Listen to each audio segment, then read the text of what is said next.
Okay, so we are going to give it another minute and then we're going to get going.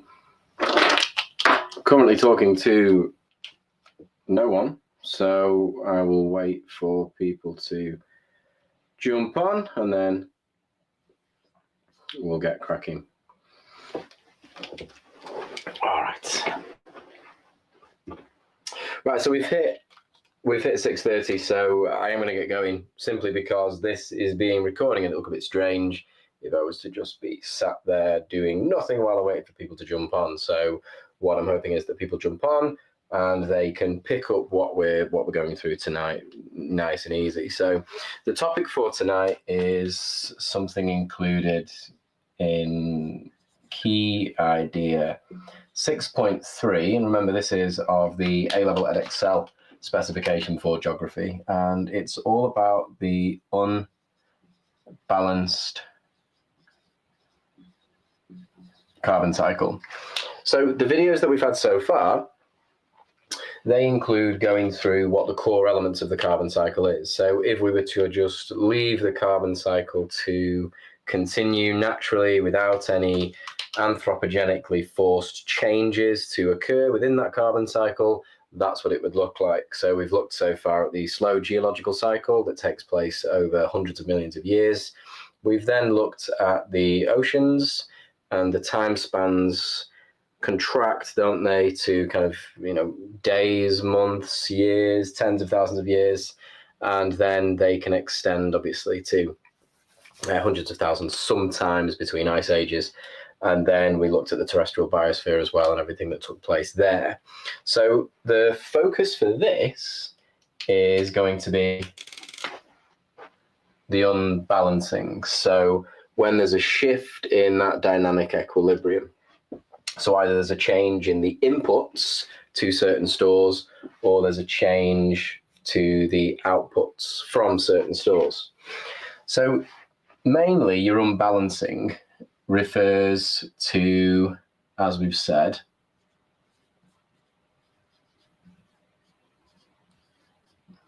volumes in the stores, and that might be above or below what we would call natural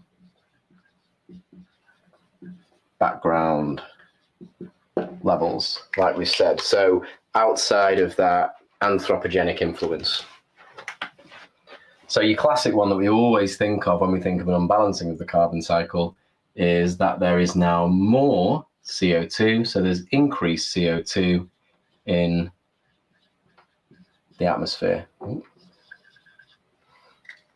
That's usually where people go with this. So we're using this as a starting point to discuss the unbalanced carbon cycle. We then got to think, okay, so what's the impact of that?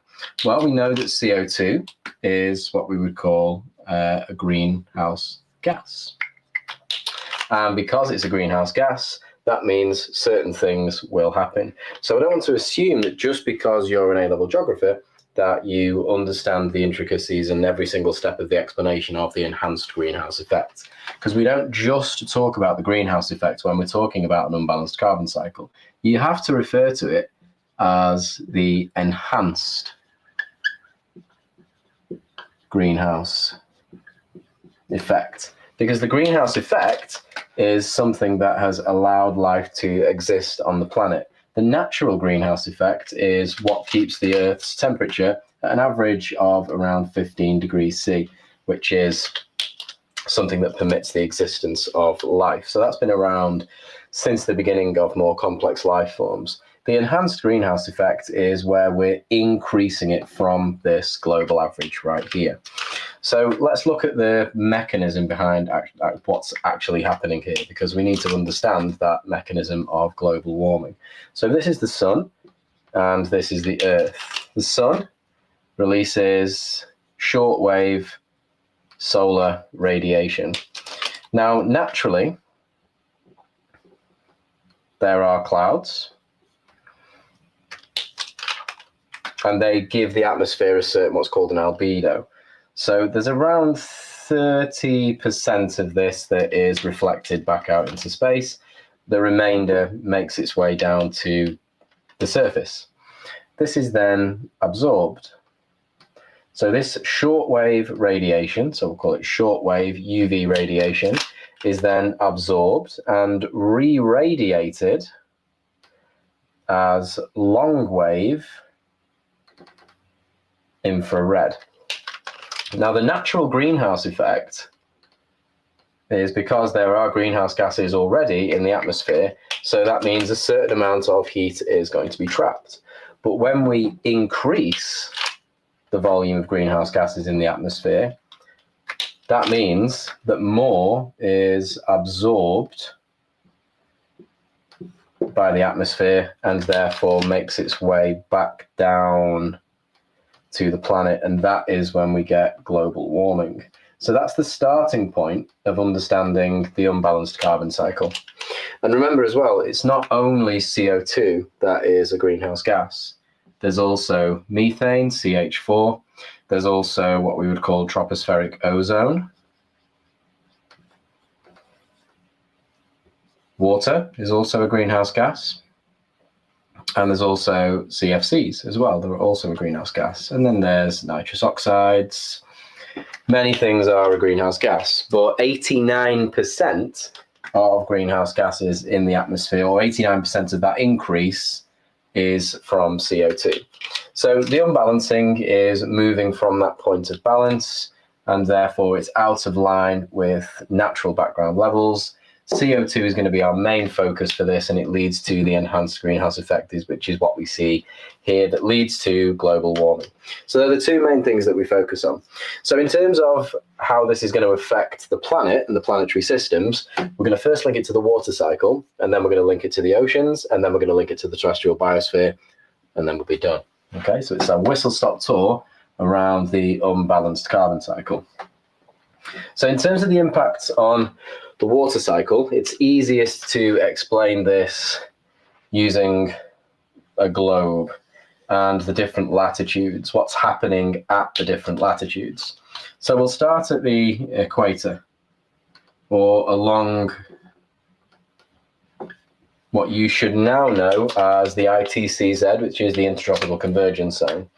As we already know, this is where we've got the strongest insolation, and therefore we've got the strongest rates of evapotranspiration. So we get a lot of rising air here. That then produces a lot of convectional rainfall. And this, as we've already established from last week, is why we have the bulk of the tropical rainforests. So what does global warming do? Well, firstly, it's going to increase the amount of water that is evaporating within this area here. Because the atmosphere is warmer, it means it can hold more moisture, which means there's going to be an increase in convectional rainfall moving into the future.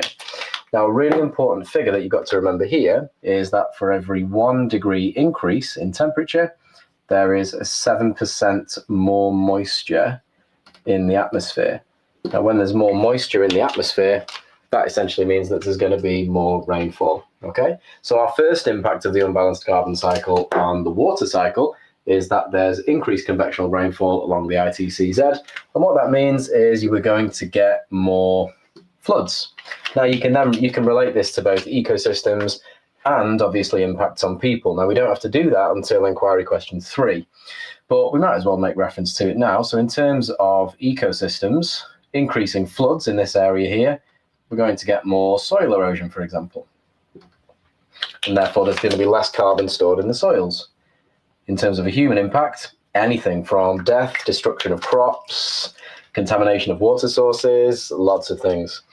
Now, the other thing that we have to make reference to here is, remember, because of the Earth's axial tilt, what that means is the concentration of solar radiation moves, doesn't it? It moves north and south, and we get that shifting ITCZ.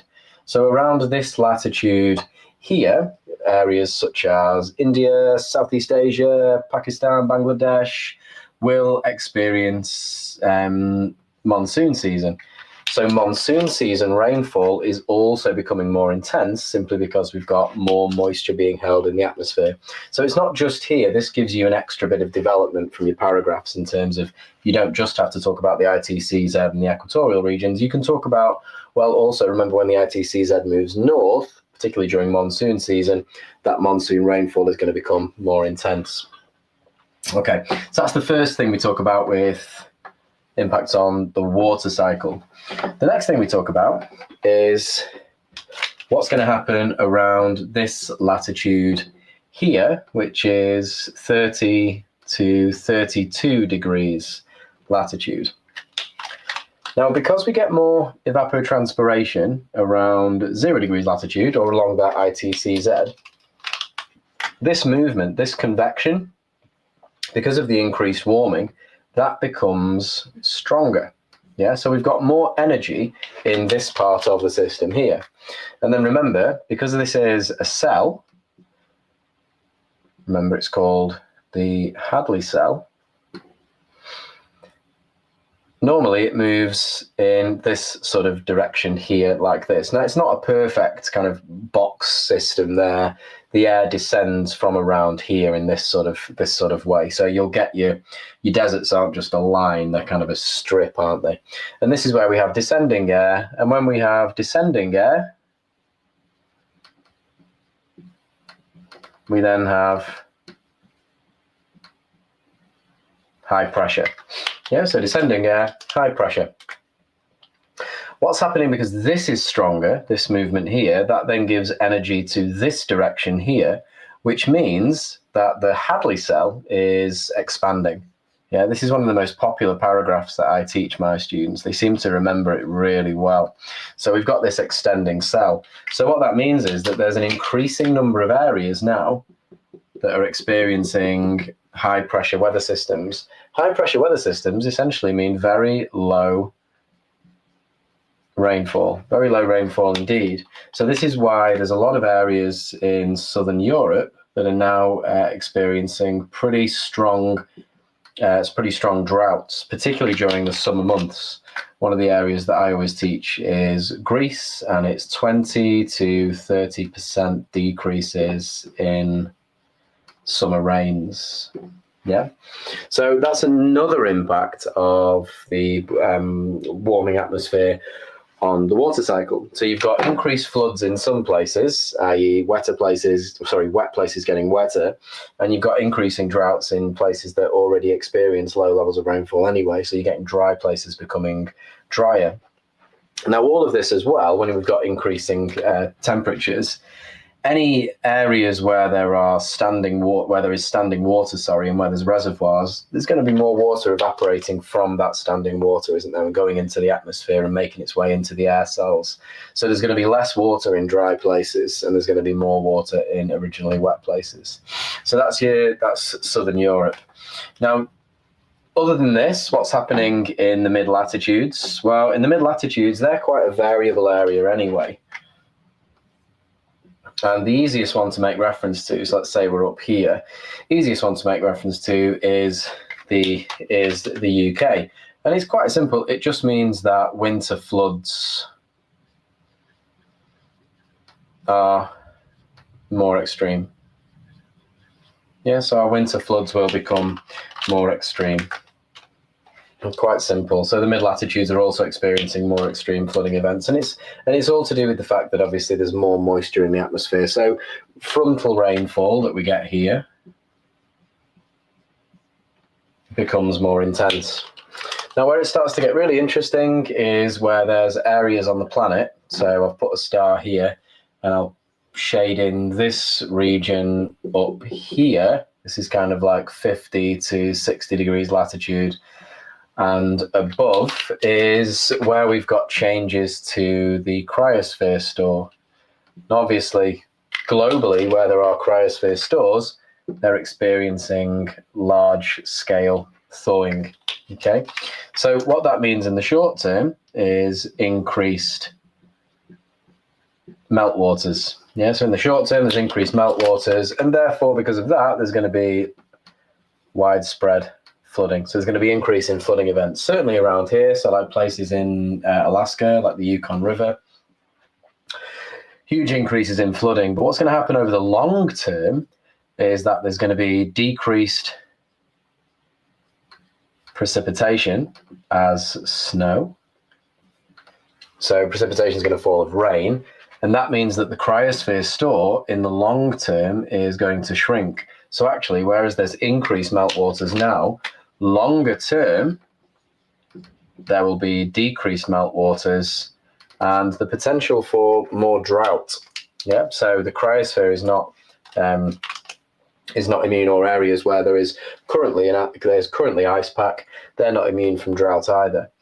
Then finally, in this region here as well, or certainly in more northerly latitudes, so let's say we're going right up to the poles now,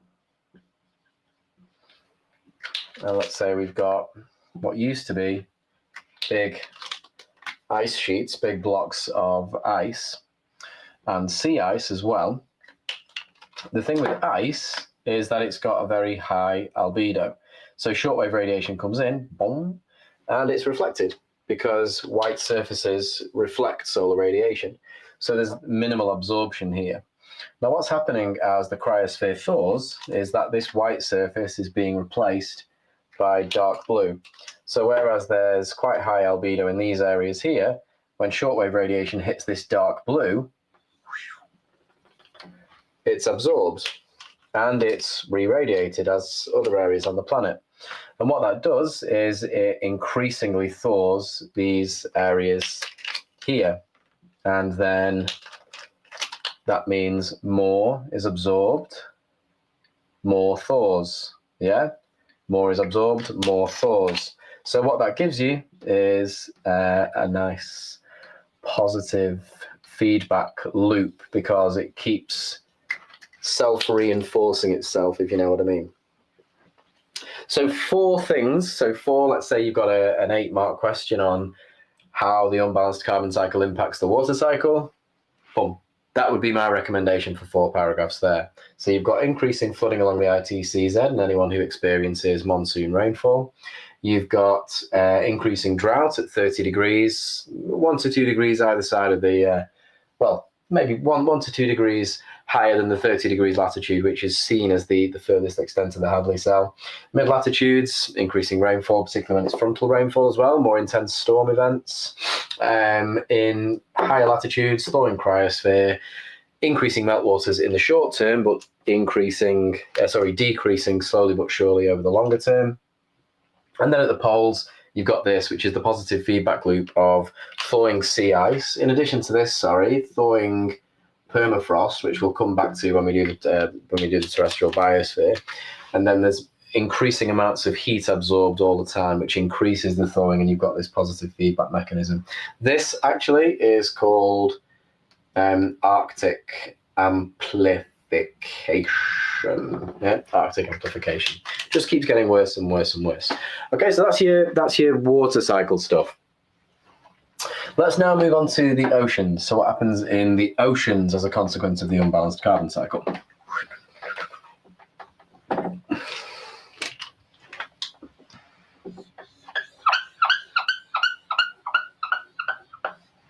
There we go. Okay, so where the oceans are concerned, it's not just warming that we need to be concerned with. So we can approach this in 2 ways. We can talk about the increase of CO2 in the atmosphere directly impacting the oceans, and we can also talk about warming. Both of these things are going to affect the oceans in slightly different ways. So increased CO2, that first process, if you remember from last week, there's increased CO2 moving into the surface oceans via the flux of diffusion. Now, for whatever reason, and you don't have to know this because you're not an A-level chemistry student, this diffusion here, with increased CO2 dissolving into the surface oceans in the ocean, creates surplus hydrogen ions. Yeah, so we get an increase in hydrogen ions. So they're hydrogens floating around, waiting to be paired with other things. In the meantime, if you remember, what's essential for the health of marine ecosystems and the health of the carbonate pump is that chemical weathering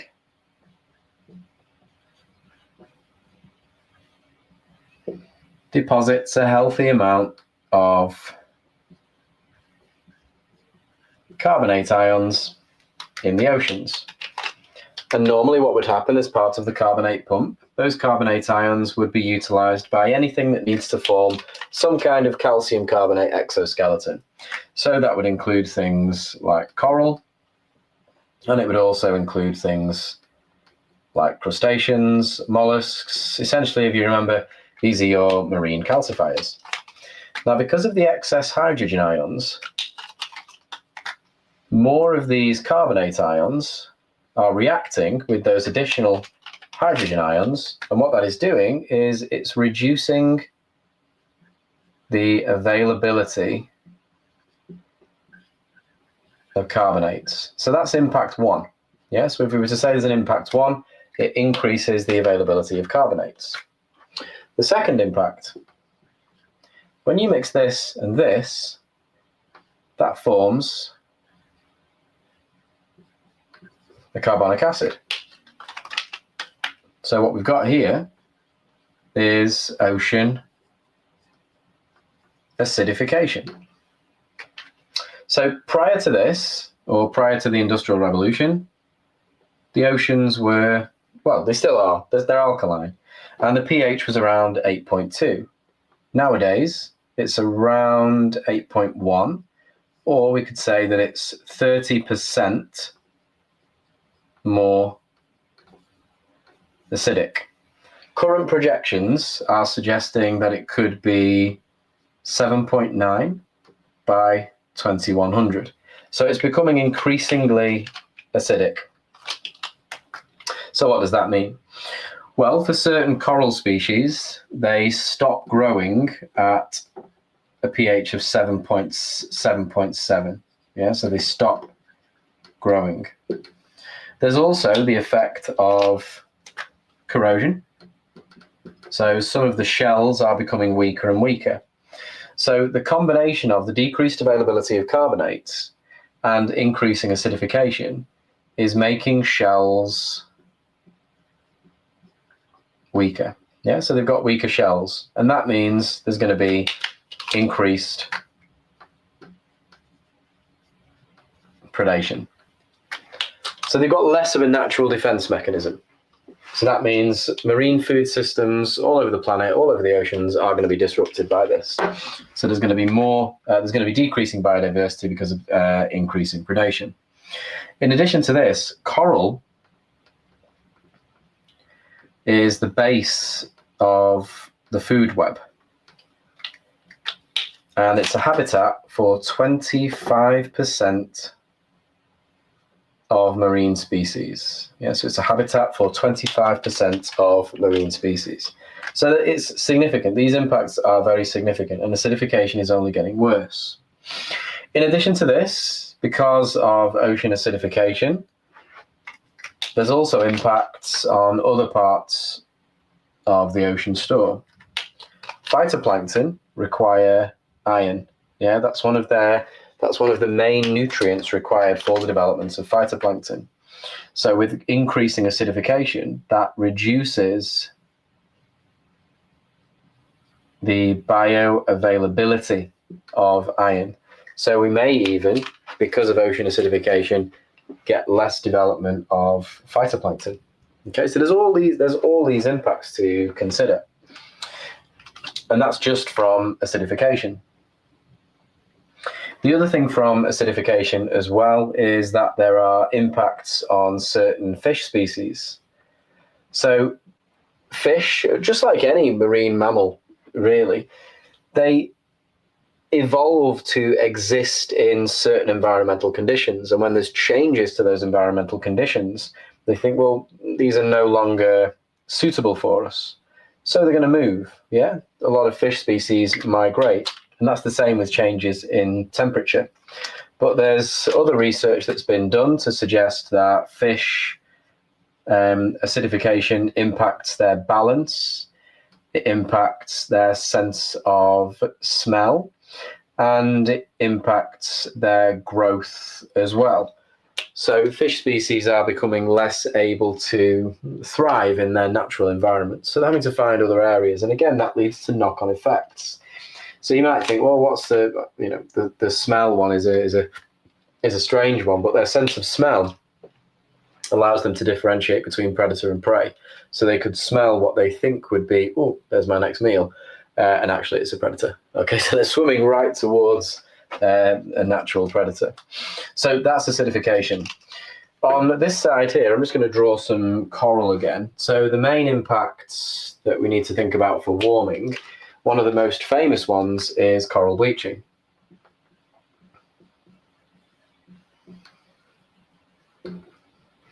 So quite a few people are unsure of what we actually mean by coral bleaching.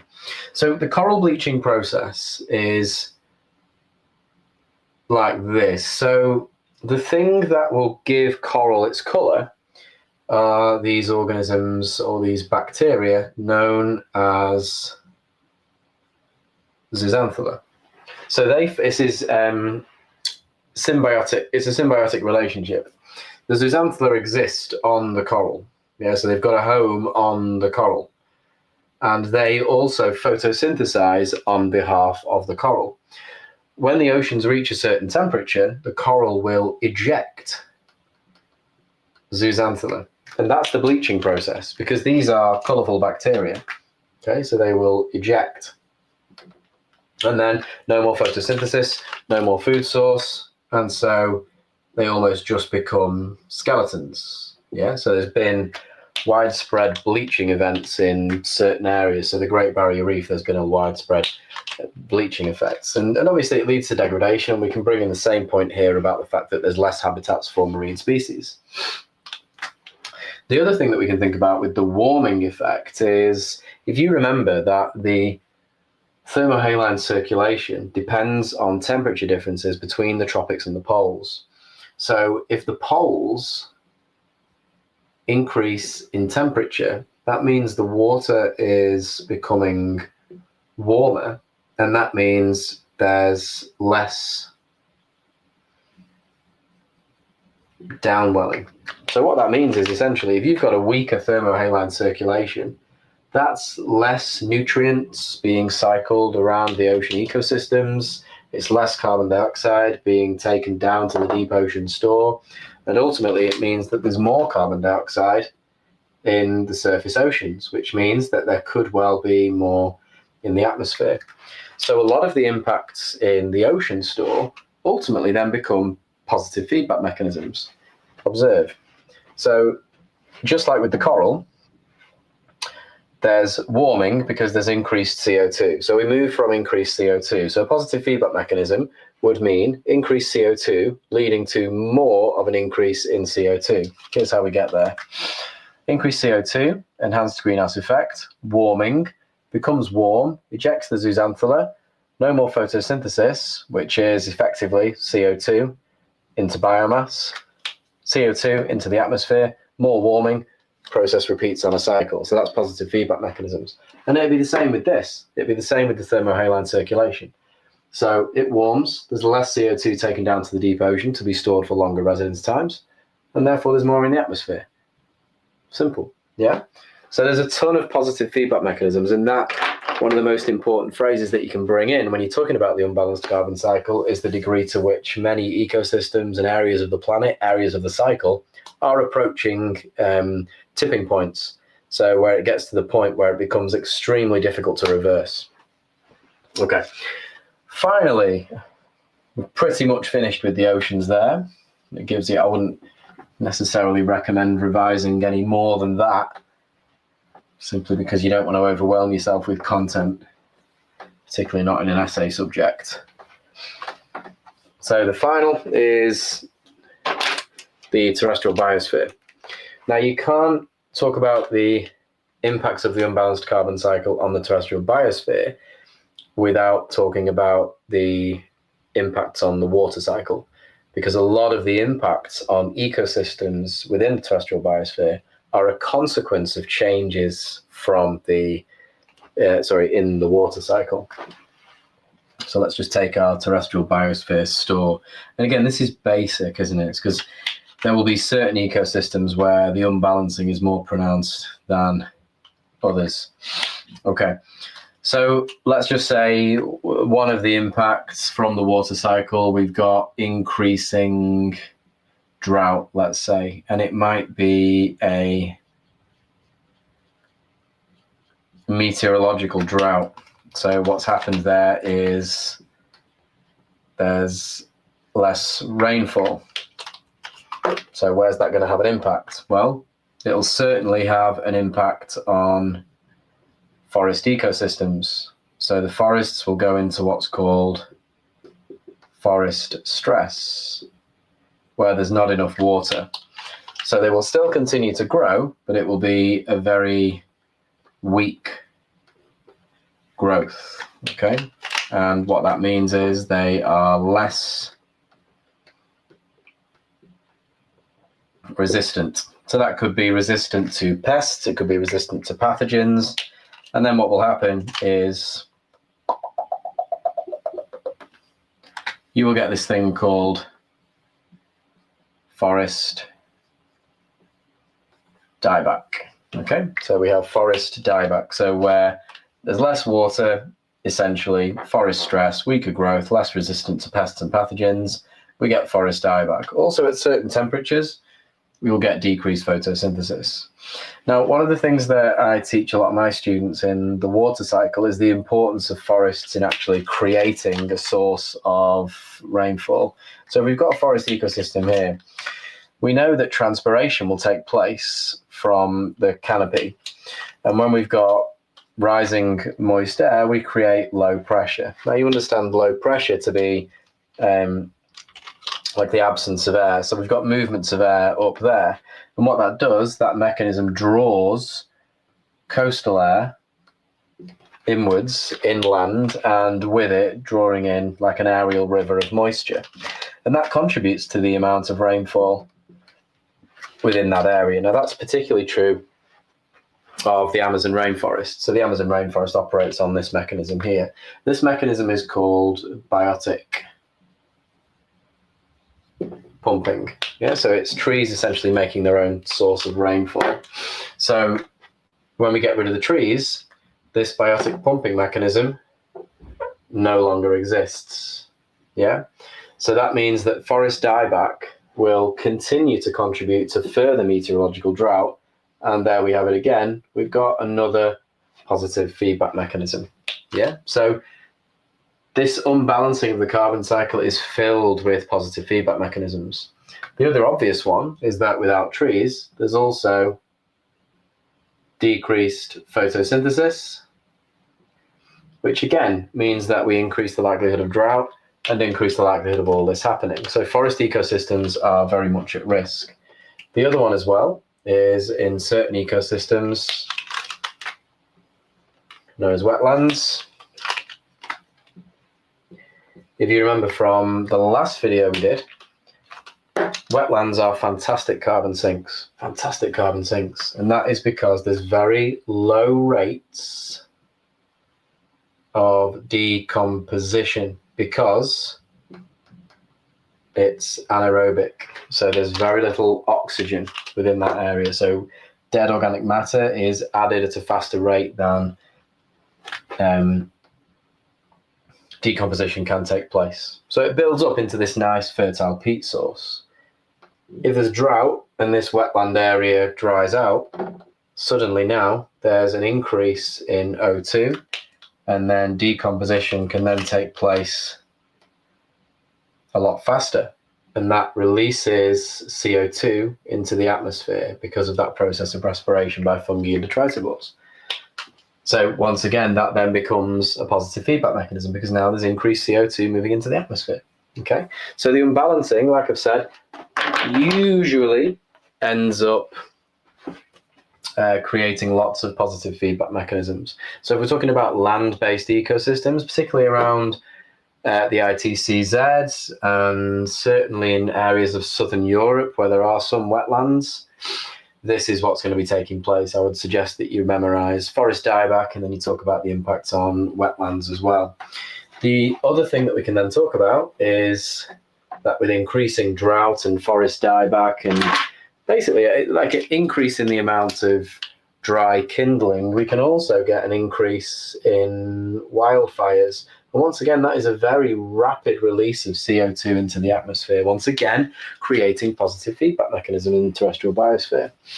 Now, in other areas of the planet, let's say we go further north in the terrestrial biosphere, like up here, this is our permafrost region.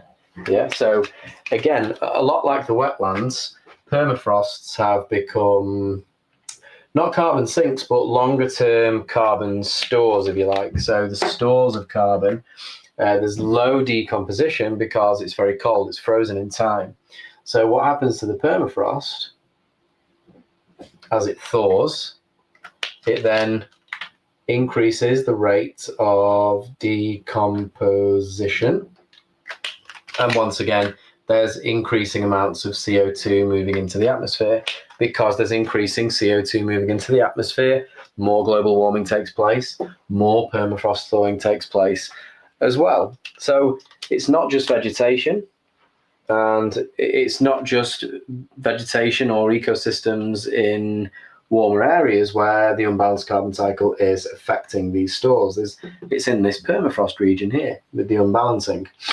The other one that we could make reference to as well is, because we've only just talked about drought so far and the impacts of that, what about areas where there's increased floods? That again is going to lead to a disruption to the carbon cycle. So if we've got increasing surface runoff because of increasing floods, the soil store once again is going to be impacted by that.